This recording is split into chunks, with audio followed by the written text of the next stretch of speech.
में हम बात करेंगे आरबीसी की फॉर्मेशन कैसे होती है। ठीक है, क्या क्या प्रोसेस होते हैं, क्या क्या चीज़ें फॉर्म होती हैं। तो सबसे पहले बात करते हैं सीएफयू होता क्या है। तो सीएफयू जो होता है वो कॉलोनी फॉर्मिंग यूनिट होती है, और यहाँ ई लिखा है, ये डिनोट करता है एरिथ्रोसाइट को। तो colony forming unit of erythrocyte हम देखेंगे।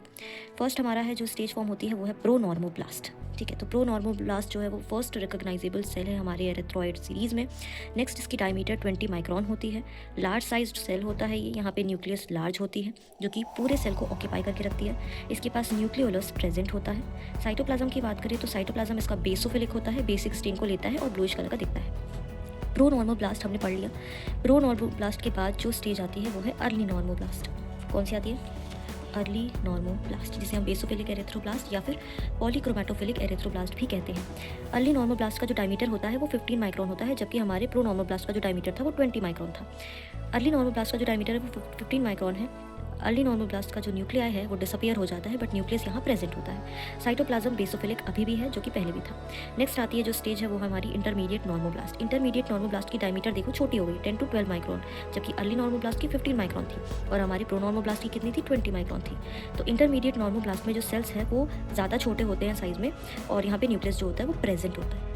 न्यूक्लियस यहाँ पे हमारे इंटरमीडिएट नॉर्मोब्लास्ट में न्यूक्लियस जो होता है वो कंडेंस्ड होता है। साइटोप्लाज्म यहाँ भी बेसोफिलिक है, जैसा कि पहले भी था, प्रो नॉर्मोब्लास्ट में भी था और अर्ली नॉर्मोब्लास्ट में भी था। ये इंटरमीडिएट नॉर्मोब्लास्ट है, तो यहाँ पे भी साइटोप्लाज्म में बेसोफिलिक ही है। हीमोग्लोबिन यहाँ से अपीयर होना शुरू होता है। तो आपसे क्वेश्चन पूछ सकता है कि हीमोग्लोबिन कब से, किस स्टेज से हीमोग्लोबिन का फॉर्मेशन या अपीयरेंस स्टार्ट होता है? तो आप बोलो कि इंटरमीडिएट नॉर्मोब्लास्ट से हीमोग्लोबिन का अपीयरेंस स्टार्ट होता है। नेक्स्ट स्टेज है इंटरमीडिएट नॉर्मोब्लास्ट के बाद लेट नॉर्मोब्लास्ट। देखो इसका डायमीटर छोटा हो गया। डायमीटर कितना है? 8 to 10 माइक्रोन, जबकि मैंने बताया था इंटरमीडिएट नॉर्मोब्लास्ट का जो डायमीटर था वो 10 to 12 माइक्रोन था। लेट नॉर्मोब्लास्ट का डायमीटर कम हो गया, 8 to 10 माइक्रोन। न्यूक्लियस की बात करें तो न्यूक्लियस बहुत छोटा हो गया, डॉट लाइक हो गया। जैसे इंक से आप एक स्पॉट लगाते हो ना, इंक स्पॉट न्यूक्लियस में से कहते हैं, इतना छोटा हो गया जो कि दिखाई भी नहीं दे रहा। तो यहाँ पे डिसअपियरेंस हो गई है न्यूक्लियस की एट द लेट नॉर्मोब्लास्ट, जिसे हम कहते हैं, क्या कहते हैं? पिक्नोसिस, जिसे पिक्नोसिस कहते हैं। हीमोग्लोबिन यहाँ पे इंक्रीज हो गया है। साइटोप्लाज्म यहाँ एसिडोफिलिक हो गया है। देखो इंटरमीडिएट नॉर्मोब्लास्ट में साइटोप्लाज्म क्या था हमारा? बेसोफिलिक था, लेकिन लेट नॉर्मोब्लास्ट में साइटोप्लाज्म हमारा एसिडोफिलिक हो गया है। This point two be noted. Okay, next जो स्टेज आती है वो है रेटिकुलेट या इमेच्योर आरबीसी की।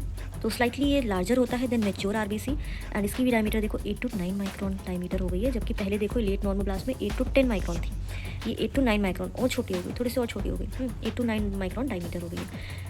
अब देखो दिस थ्रू डायपेटासिस, मतलब स्क्वीजिंग आउट, जब सेल्स स्क्वीज आउट करके निकलता है तो इसे हम कहते हैं डायपेटासिस, एंड ये फिर ब्लड कैपिलरीज में मूव आउट हो जाता है। तो इमेच्योर आरबीसी जिसे हम रेटिकुलोसाइट कहते हैं, जिसकी डायमीटर 8 to 9 माइक्रोन होती है ना, ये मेच्योर आरबीसी से थोड़ा सा बड़ा होता है, एंड ये डायपेटासिस करके ब्लड कैपिलरीज में चला जाता है। नेक्स्ट इज, ये क्या था? Colony forming unit of erythrocyte है। यहाँ से लेके reticulocyte that is immature RBC तक का फॉर्मेशन ये बोन मैरो में होता है। फिर आता है जब कैपिलरीज से निकल के स्क्वीज आउट होता है रेटिकुलोसाइट, डायपेटासिस करके स्क्वीज आउट होकर ब्लड कैपिलरीज में आता है। तो ऐसे से करके जब वो सबसे मिलता है, ब्लड कैपिलरी से गुजरता है, तो वहाँ से हमारा क्या होता है? मेच्योर आरबीसी का फॉर्मेशन होता है, जिसकी डायमीटर आपने पढ़ी है 7.2 माइक्रोन। मेच्योर आरबीसी बाइकॉनकेव होता है। रेटिकुलर नेटवर्क यहाँ पे क्या हो जाता है? डिसअपियर हो जाता है। अपीयर नहीं होता, डिसअपियर होता है, गलत लिखा है, डिसअपियर हो जाता है। एंड हीमोग्लोबिन जो होती है वो प्रेजेंट होती है। ठीक है, हीमोग्लोबिन क्या होती है? प्रेजेंट होती है। हीमोग्लोबिन यहाँ पे प्रेजेंट होती है, एंड ये 5 डेज लेता है from pro normoblast to reticulocyte. ठीक है, प्रो नॉर्मोब्लास्ट से रेटिकुलोसाइट का फॉर्मेशन करने तक, ये प्रो नॉर्मोब्लास्ट था, यहाँ से रेटिकुलोसाइट का फॉर्मेशन करने तक ये कितना टाइम लेता है? 5 days. Law it takes 5 days from pro normoblast to reticulocyte. 5 days यहाँ पे हो गया। 2 डेज हमारा रेटिकुलोसाइट से मेच्योर आरबीसी के फॉर्मेशन में लगता है, तो ये हमारा हो गया 7 डेज टोटल। तो आरबीसी के फॉर्मेशन में 7 डेज टोटल लगते हैं। This point has to be noted. Okay, and this is the events during the erythropoiesis, मतलब कि हमारा जो आरबीसी का फॉर्मेशन होता है ना। तो यही है भाई। Thank you for watching this video. Tata, bye bye, good luck, पढ़ते रहो।